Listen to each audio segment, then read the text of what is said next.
क्या सच में Bermuda triangle में कोई रहस्यमय शक्तियां मौजूद हैं जो अपने पास आई हर चीज को अपने में समा लेती है, या फिर वहां पर कोई एलियंस का अड्डा है, या फिर यहां पर कोई प्राकृतिक रहस्य छिपे हुए हैं? आखिर क्या है बरमुंडा ट्रायंगल का रहस्य? क्यों ये इतना वैज्ञानिकों के लिए रहस्यमय और दिलचस्प विषय बना हुआ है? दोस्तों, मेरा नाम है सुशील कुमार और आज की इस वीडियो में हम बरमुंडा ट्रायंगल के बारे में जानेंगे। अब आपके मन में एक सवाल जरूर आ रहा होगा कि इसे बरमुंडा ट्रायंगल ही क्यों कहते हैं, लेकिन इसकी बात हम वीडियो में आगे करेंगे।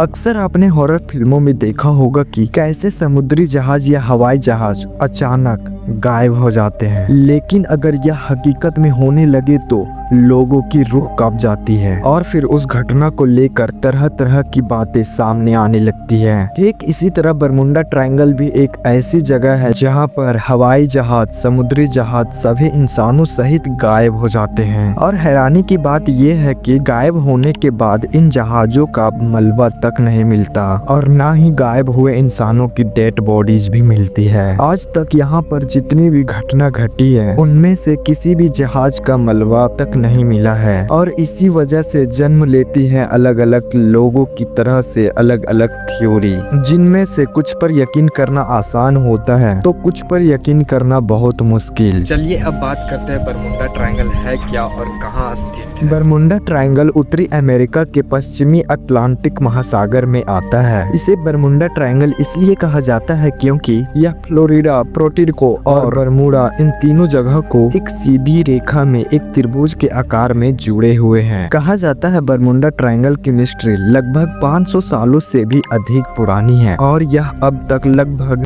200 से ज्यादा छोटे बड़े जहाजों और 1000 से ज्यादा मनुष्यों को अपने अंदर निगल चुका है। इसीलिए इसका एक और नाम दिया गया है, डेविल्स ट्रायंगल। बरमुंडा ट्रायंगल का ये एरिया लगभग 5 लाख स्क्वायर किलोमीटर में फैला हुआ है। बरमुंडा ट्रायंगल के बारे में सबसे पहले साल 1492 में क्रिस्टोफर कोलंबस ने बताया था। कोलंबस समुद्र के रास्ते नई दुनिया की खोज में निकले थे तो ये बरमुंडा ट्रायंगल के पास से होकर गुजरे और उनके साथ जो भी हुआ उसका जिक्र उन्होंने अपनी एक किताब में किया। उन्होंने कहा, जब मेरा जहाज बरमुंडा ट्रायंगल के पास आया तो उनके कंपास ने काम करना बंद कर दिया, जिसके बाद वहाँ मौसम पूरी तरह से बदल गया। इसके बाद वहाँ उन्हें आसमान से एक आग का गोला समुद्र में गिरता हुआ दिखाई दिया और तभी से बरमुंडा ट्रायंगल एक मिस्ट्री बन गया। हालांकि उस समय इसे बरमुंडा ट्रायंगल के नाम से नहीं जाना जाता था, बल्कि उस समय लोग इस जगह को the graveyard of the Atlantic, the sea of डूब आदि नाम से बुलाते थे।